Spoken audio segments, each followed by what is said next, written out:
दिवा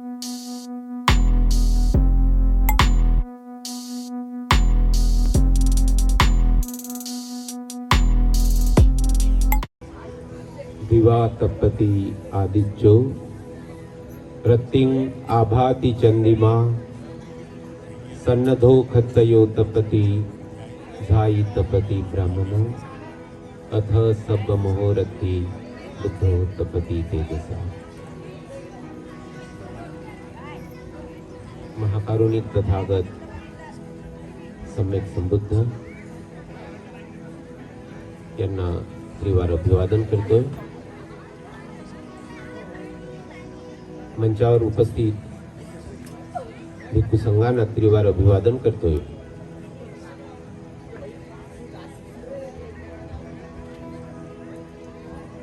ज्यांच्या उपकाराने भिक्षू जीवन प्राप्त झालं असे माझे उद्धार करते परमपूज्य डॉक्टर बाबासाहेब आंबेडकरांना आंबेडकरांच्या प्रति कृतज्ञता व्यक्त करूं मुझे समय बहुत कम है। मैं कुछ ज्यादा डिसाइड करके आया था, लेकिन बहुत ज्यादा समय लेना भी उचित नहीं। मुझसे बड़े भंते जी बात करने के लिए आप लोगों से उपस्थित है। मैं एक छोटी सी बात आप सबको समझाना चाहता हूं। सीधा सीधा सीधी सीधी हमारी पहुंच इस वर्तमान जीवन में बुद्ध धम्म में कैसी हो।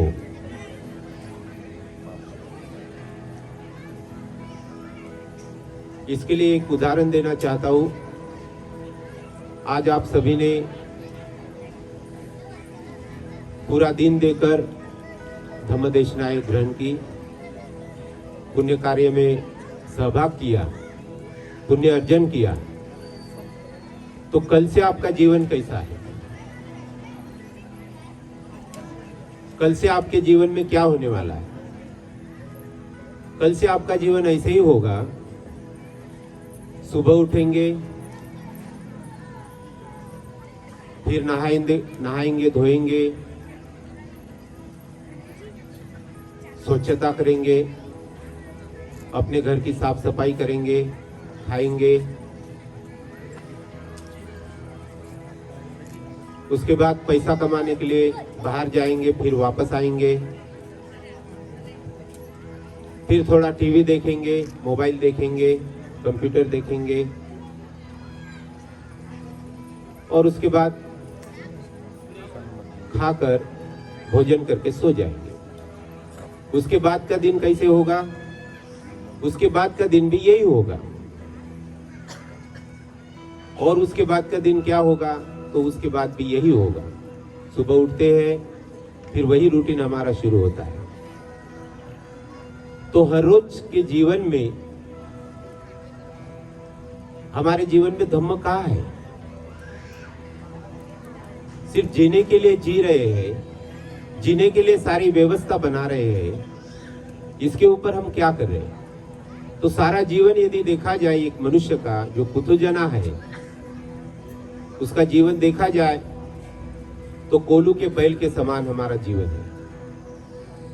कोलू का बैल जैसे दिन भर एक गोलाकार चक्कर में चक्कर काटते रहता है, ठीक इसी प्रकार हम अपने जीवन भर दैनंदिन कामों में उलझे हुए होते हैं और वहीं के वहीं घूमते हैं। तो इसीलिए हमारा जीवन एक यदि कोलू का बैल बन चुका है, तो इस जीवन में धम्म का स्थान कहाँ है? ज्ञान का स्थान कहाँ है? दुख मुक्ति का स्थान कहाँ है? तो इतना आपने आज पुण्य कमाया, देशनाएं ग्रहण की, तो इससे एक परिवर्तन आप सबके जीवन में आ जाए, ये मैं चाहता हूं। परिवर्तन इतना आ जाए कि कम से कम 24 घंटे के काल में 1 घंटा आप ऐसा बनाए जिसमें आप धम्म का अभ्यास करें, ज्ञान को अर्जित करें। तो हर रोज एक समय बना ले।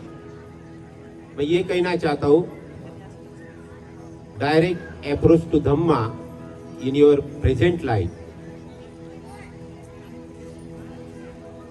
तो हर रोज के जीवन में 1 घंटा यदि आप निकालते हैं, उस 1 घंटे में आपका वो काम होना चाहिए। और हर व्यक्ति के जीवन में निश्चित हो, कोई नौकरी पेशा का व्यक्ति हो या घर का काम करने वाली महिला हो या विद्यार्थी हो, कोई भी हो, वो भगवान बुद्ध के धम्म का अभ्यास कम से कम 1 घंटा हर रोज करे। बाबा साहब के विचारों का अभ्यास कम से कम 1 घंटा हर रोज करे। तो निश्चित रूप से आपका पूरा जीवन बुद्ध की शरण में संपन्न होगा। हर रोज हमारा जीवन बुद्ध की शरण में संपन्न नहीं होता, और बुद्ध का मतलब यही है कि ज्ञान को हमारा जीवन समर्पित है। हम ज्ञान पाने के लिए नहीं जीते हैं, हम जीने के लिए जी रहे हैं।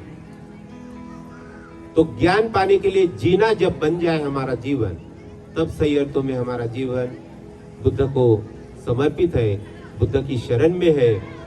और इसीलिए हर रोज का 1 घंटा आप ज्ञान की वृद्धि के लिए निकाले, और वो ज्ञान वही हो।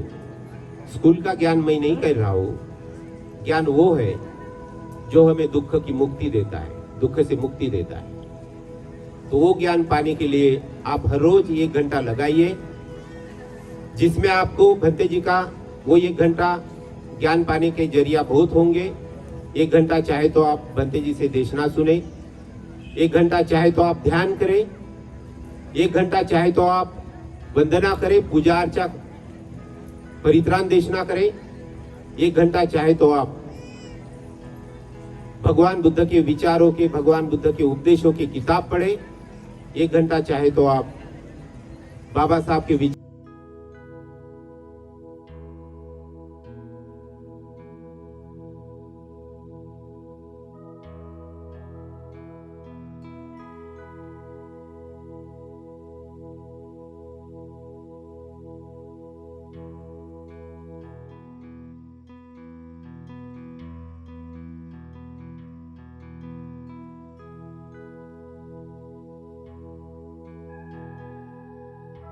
ज्ञान बढ़ेगा तो निश्चित रूप से आप दूर नहीं रह पाओगे। रोज रोज बाबा साहब के विचारों का, भगवान बुद्ध के विचारों का हैमरिंग आपके दिमाग पर होगा, तो आप बुद्ध के विचारों से मुक्त नहीं रह पाएंगे, दूर नहीं रह पाएंगे। और इसीलिए यही आपका ज्ञान आपके मुक्ति का कारण बन सकता है। और इन्हीं शब्दों के साथ मैं आप सभी की मुक्ति की कामना करते हुए मेरी धम्मदेशना यहीं पर समाप्त करता हूँ। भवतु सर्वमंगलम्। साधु साधु साधु। बुद्धं नमामि, बुद्ध को नमन करता हूँ। धम्मं नमामि, धम्म को नमन करता हूँ। संघं नमामि, संघ को नमन करता हूँ।